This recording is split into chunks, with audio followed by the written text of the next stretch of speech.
everybody, welcome back to another episode of Phantom Mayonnaise. It is your host, Schmois. That reminds me of Hook, the old movies with Robin Williams and the pirate Shmi. Hello everybody, it is Shmi. We are back again today with another deep dive, episode 4 into an artist who changed me more, I really want to say as a guitarist more than personally, but it's arguably even. It's pretty equal. And that is none other than the king of guitar. That's an understatement. Really, the god of guitar, Jimi Hendrix. The man who made Eric Clapton question his guitar playing. The man who changed guitar for, eternity, really. Jimi Hendrix. Where do you even begin? There's a million videos on Jimi Hendrix and a million people who can probably go into him so much better than I can. Another artist who, once again, I have read so many biographies on, watched so many of the documentaries on, and was just infatuated when I first heard him. And so to get into this, we're going, like usual, start off on how he affected my playing, and then we'll get into a more personal level. Here I am, I'm playing guitar. I've learned Nirvana, I've learned Weezer, and a lot of those power chords, open chords. What do you start learning next? Well, one of the most fun part for any instrument is soloing. You finally get that moment to let loose. It's have fun, show off, and who does a better job than that? The man who has played with his teeth, the man who has played behind his head, the man who has lit his guitar on fire, the man who just can do anything with the guitar that he wants to. And so I start learning some Jimi Hendrix songs. And I think the first song I wanted to learn by him was Purple Haze. And I think I learned Hey Joe. What's another? I think I started learning Foxy Lady. Great song to start talking about, actually. I couldn't get down the riff on it. You're playing the dun-dun, and on the dun, which is 5 and 5 on the E and B string on guitar, I couldn't get there. I couldn't reach, my fingers just could not make the stretch. So here I am searching YouTube, finding covers of it, and I see Billy Gibbons of ZZ Top playing what's dubbed the Jimi Hendrix chord, and instead of playing the riff, which is an F sharp, he's playing just an F sharp Jimi Hendrix chord up there. And it blew my mind. It was, there are ways to play guitar without, doing an exact replica of the artist. And that's huge. There are so many times you go on YouTube, you search covers, and you're just getting the exact same ones. You're getting the same versions of the song. And it's like, why would I want to listen to your cover when it's the exact same as the original song? And at that point, I'll just go listen to the original song. Billy Gibbons does it in a way that made it playable for me at the time, and it was different, and I loved it. And that was huge to me as a guitar player. You can play things completely different and still own the song, still kill it, still, just fucking destroy it. You can, and not in a bad way, in a great way. You can still go in there and everyone's gonna be like, hell yeah, dude, that rocked. And so that was huge. But the biggest song to me, at the moment I'm playing guitar, I've been learning songs here and there. I have to shout out some of my favorite guitar teachers on YouTube, Marty Schwartz. That man is teaching me more songs under the sun than I could do myself. And all of a sudden, I'm getting into Jimi Hendrix, and I hear Little Wayne. And at that point in my life, it was, I need to learn this song before I die. To this day, it is still my favorite song to play. It's one of my top 3 favorite songs of all time. It is the one song that's never wavered for me. I can listen to so many different covers of it because everyone is different. When it comes to even Jimmy himself, his version at the Royal Albert Hall, it blows my mind. At the very end, he is just making his guitar cry. And I mean, I have played that song so many times, it's burned into my brain. I mean, it's just, you know, tattooed on me at this point. And so I hear that song, and like I said, this is a song that I need to play.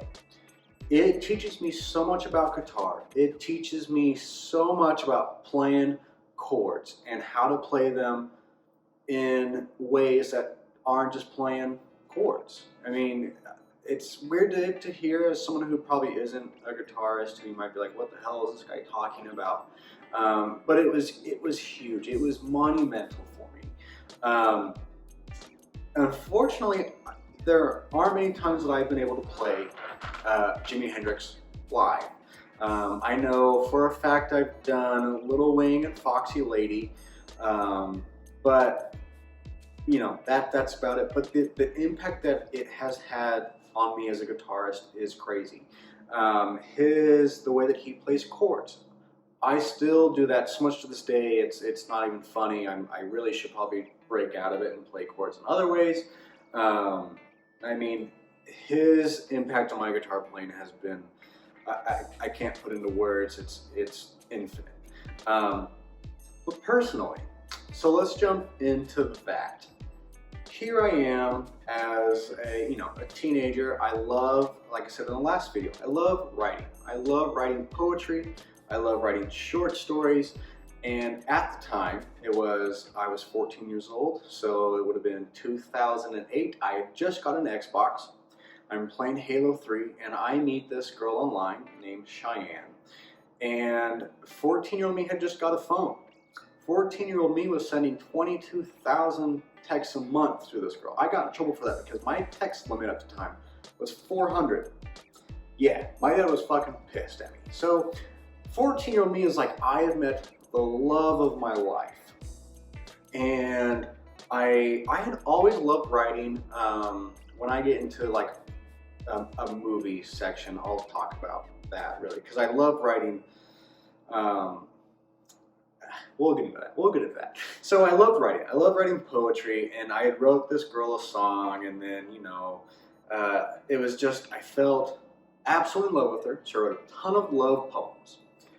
And then, because she lived in Arizona, I was also very sad about it. So I wrote a fuck ton of sad poetry. So one day, here I am. I'm going through my journals. I used to handwrite everything. And I'm like, wow. Every single thing that I've written is just depressing as fuck. Maybe it's the Nirvana and the teenage angst. Maybe it's the fact that I love this girl who is 1,400 miles away. And who knows if I really even knew what love was at the time, but to me, I was head over heels. This was the woman of my dreams. I'm going to spend the rest of my life with her. And I'm listening to Jimi Hendrix, and I'm like, I'm tired of these stupid, sappy, love and oppressive poetry. I've been listening to Jimi Hendrix, who has, songs so wild and bizarre that I couldn't even fathom it. And, I was trying to find my Jimi Hendrix shirt. I have one Jimi Hendrix shirt that I wear every 4th of July. It has him with an American flag on it. Couldn't find it, so I'm wearing a NASA t-shirt. My fiance got me, and who is not the girl I met on Xbox. And the reason why is because he's mentioned Venus, Neptune, Saturn. I mean, the guy's interstellar. If you want to take a trip into outer space, you can just by turning on his music. You don't have to be Jeff Bezos to do it, or Richard Branson. And so, I was at the point where a song can be about, the most wildest thoughts. There's Jimi Hendrix, who is rumored, I'm not going to confirm or deny, that he would put bacon grease on his forehead, to get pimples. He would pop the pimples. Then he would dip his bandana in LSD, put it over the pimples, and so that way the pimples that are opened up from being popped would suck in the LSD and you'd be high. I'm not sure if that is true, and it sounds like a lot of work when you can just do LSD normally. But yeah, no, I'm not going to get into that. But so here's a guy who, you know, doing LSD, doing what you do in the 60s and 70s, early 70s, unfortunately. And so, you know, he's just writing about songs that are just, are so different. And I took that to heart. I was also at this moment a huge Beatles fan, and, you know, they had a whole LSD thing as well. And it was not just, can you be weird as hell, but you can also have a message that isn't emotional. You can have, you can have a message that is political. You know, they were writing songs about the Vietnam War. They were writing songs about, you know, just culture in general, about how we treated racism, sexism. And so at this point in my life, I was like, I can write about anything. It doesn't matter. And not to mention, I'm writing poetry I'm not going to share with anybody. It's just going to go under my desk or under my bed and only going to be read by me. And so, you know, just as at that moment in time, it was so huge to me that you don't have to write something that you are just like totally 100% passionate about. It is, or maybe differently. It's not a passionate love. It's not a passionate sadness or a passionate longing for something. It is a passionate cause or a passionate feeling of joy in life. And almost, you know, storytelling, which I'll get into in later artists, because it is another artist who really told me you can write a story. And, you know, Jimi told me you didn't have to write about something that affects you on a very deep emotional level. It is something that, hell, you can just write about something that's really fun, and as long as you have a kick-ass riff and some bitchin' solos in there, you're good. And that to me was like, hell yeah, that's all I need to do.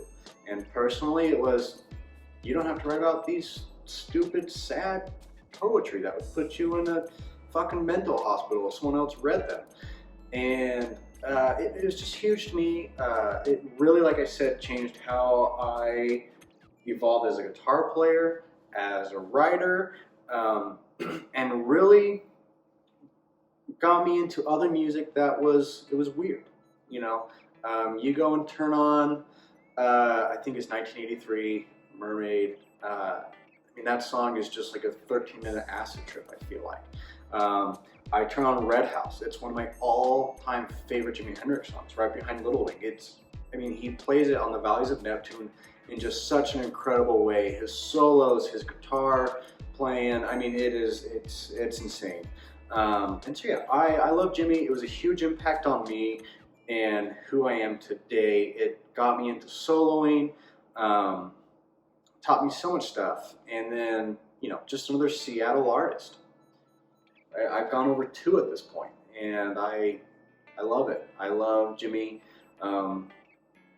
I have covered Hey Joe, I think, as well. The bass part in it, as I have a bass next to me, I should mention it. That also blew my mind. That's something that you can do at the very end when it's just doing chromatic walks up into the chords. It blows my mind, and it's just like, that's so cool. Mitchell and Noel Redding, so cool. You know, Noel Redding was a guitarist turned bassist who turned up for the audition for the thing and said, oh no, this isn't for guitar positioning. He goes, well, I'm a guitarist. Well, here's a bassist, or here's a bass. You're gonna be the bassist. And he ended up playing bass like he would a guitar. And that's kind of how I play bass. And so, even on a deeper level of past Jimi, the Jimi Hendrix experience is really a whole other monster of its own. But I'll stop before I get too deep into that and go too long. So yeah, let me know your thoughts. Let me know what your opinion is of Jimi Hendrix. You know, how can you not love the guy who transcended what guitar was and is, and who's a legend? Let me know, you know, like I said, your journey in music. I'm really curious about it. I love music. I love to talk about it. Go watch Spencer's videos as well. He has some great music put up, or deep dives as well. And you know, we want to hear your guys' feedback. We want to know what interests you in music. Why do you guys even watch this in the first place? You know, what musical stuff do you connect with us on? Because, you know, you can go up to a random stranger in public and find something musically that you can connect with. And that's, you know, one of the great things about music. So yeah, have a good rest of your day, guys. Thanks for watching. We really appreciate it here at the channel. And have a great Mayo Day.